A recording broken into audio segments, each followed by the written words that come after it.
Mari bergabung dengan Master Marine 1 juta video dunia maritim untuk mengenal dunia maritim. Jangan lupa subscribe karena subscribe itu gratis.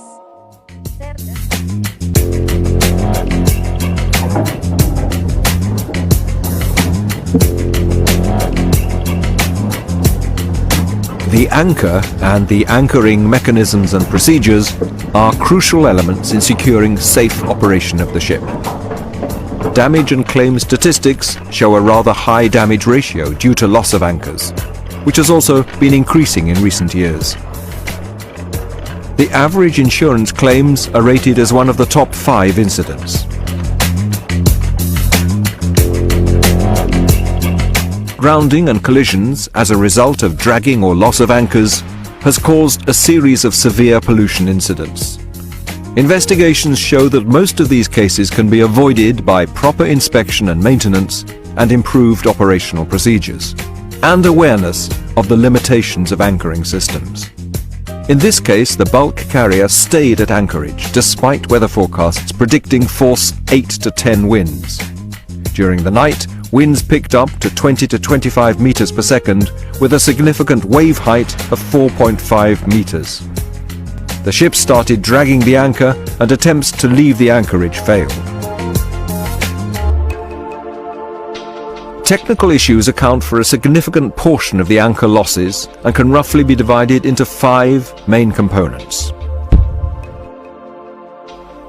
The most critical detail is the D-shackle connecting the anchor to the chain. The D-shackle bolt is locked in place by a tapered pin, which is secured by a lead pellet hammered into a dovetail recess. Without the securing pellet, the pin would fall out and the anchor would be lost. The D-shackle connection should be inspected as frequently as possible. However, safety requires that nobody is below a hanging anchor. There have also been some cases involving failure of the Kenta shackles if not properly assembled. These are used to connect the anchor chains. The swivel pin is crucial for avoiding too much twist of the anchor chain. There have been some cases where the anchor has been lost due to detachment of the swivel pin from the link. Wear and tear weakens the connection between the securing nut and the eyelet pin, so look for excessive slack. An anchor chain is no stronger than its weakest link.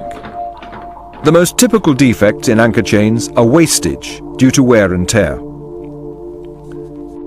The chain studs may also come loose and fall out. These studs have excessive slack, significantly weakening the chain. If studs are lost or dislocated, the class society must be informed, and special precautions are to be taken during anchoring to reduce the load on the chain until the chain is replaced or repaired according to approved procedures to the satisfaction of the classification society. Here is an example of unauthorized weld repair of studs, showing that it is dislocated and welded on both sides. The chain stopper and brakes are to be engaged when at anchor and during voyages. The chain stopper is designed to relieve the anchor winch brakes. Chain stoppers which are not properly engaged have caused loss of anchors and chains. This one is no longer effective. A more typical problem is a bent or even lost hinge pin for the chain stopper. The windlass brake system is essential to secure a controlled drop of the chain. Corrosion and mechanical wear of the brake surface and linings will reduce the brake efficiency. The brake needs to be adjusted and maintained according to the maker's instructions. Many anchors are lost due to the uncontrolled run-out of the chain.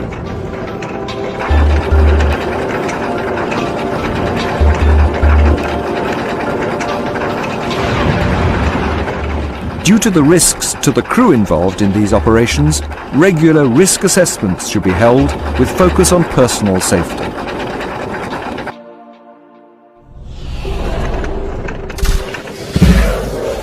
Anchoring is considered by many seafarers to be a challenging exercise, as about 50% of anchor losses are related to faulty operations. Planning the anchoring is an important part of good seamanship. I suppose we can drop the anchor about 1 mile. Yeah, 1.5. With the anchor.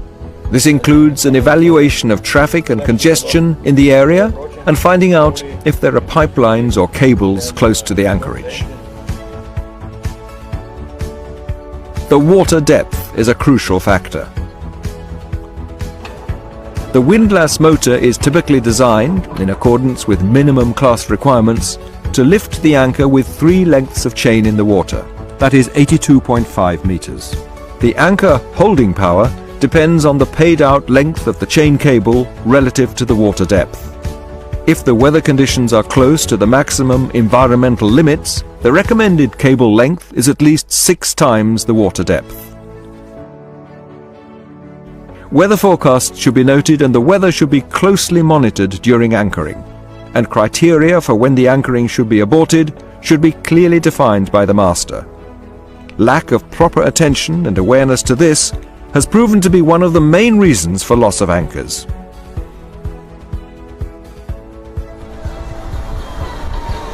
The anchor equipment is typically designed in accordance with minimum class requirements for a combination of 25 meters per second wind and a 2.5 meters per second current, but no waves. An equivalent load may be defined for waves with a significant height of 2 meters, combined with 1.5 meters per second current and 11 meters per second wind. The nature of the seabed has a significant effect on the anchor's holding power. The best holding power is provided by clay, but this can have a sucking effect that needs to be considered for prolonged anchorage. Also, shingle and sand may provide good holding power. Pebbles and cobbles and soft mud have low holding power, and anchors in such grounds may drag slowly, making dragging difficult to identify. Anchoring is not recommended on shell or rocky bottoms, or on slopes where the anchor may become wedged in a large crack or get lodged in large fissures. Pilot books and guides to port entry contain detailed information about the anchorage, seabed characteristics, and prevailing conditions. These should be used along with the largest scale chart or ECDIS. If the engine or essential equipment is demobilized for overhauls or repairs, proper risk assessment is necessary related to reactivation time. Before dropping the anchor team must be called to stations. The master must determine in advance the side on which the anchor will be used. The standard instructions to the anchor team must cover manning, communications, and the orders used for anchor operations. And then prepare the port anchor to drop. Drop port anchor. Any deviations from standard procedures need to be communicated up front. The vessel speed must be reduced to nearly 0 or very slow motion astern when the anchor is dropped. Let go. Let go. There are 3 ways of letting anchors go, and they are suitable for different environmental conditions. Let go of anchor can be used in relatively shallow waters up to 20 to 25 meters with soft seabed. The anchor is let go from the hawser pipe or lowered a few meters from the hawser pipe before being let go. Lowering by the windlass and let go controlled by the brake means that the anchor is lowered by the windlass until 10 to 15 meters from the bottom, and then let go while being controlled by the brakes to limit the dynamic loads from the weight of the anchor and chain. This method is suitable for a depth range of 25 to 50 meters and for hard and rocky seabed when any significant impact may damage the anchor. Lowering by the windlass to bottom is used to anchor at depths of more than 50 meters and when the seabed consists of rock. The anchor chain remains clutched into the gear and is paid out to the bottom. The paid out length of the chain cable relative to the water depth, the scope, recommended by class is 6 to 10. But in calm conditions, less scope may be considered, but normally not less than 3. While the ship is at rest at the anchorage, always monitor the weather forecast. If heavy weather is approaching, leave the anchorage in time. When the chain has been laid out, the brakes and the chain stoppers should be engaged to secure the chain. The gear must be disconnected from the motor. Check the position at regular intervals using electronic and manual means to monitor that the ship stays within the swing circle based on the length of the chain. When the vessel stays at anchor for a long time and the current and wind swing the vessel around the anchor, heave the anchor and re-anchor from time to time, to avoid knotting the chain and fouling the anchor with the ship's own chain. Heaving anchors in strong wind and high seas is extremely challenging and should be avoided by proper monitoring of the weather and by departing before the conditions become tough. Mistakes often result in groundings or collisions. The key is to monitor environmental conditions and leave the anchorage in time before adverse conditions put the operation at risk. This is vitally important, as almost half of the reported anchor losses are due to excessive environmental loads. Good practice is to maneuver the ship towards the anchor to minimize the tension in the chain.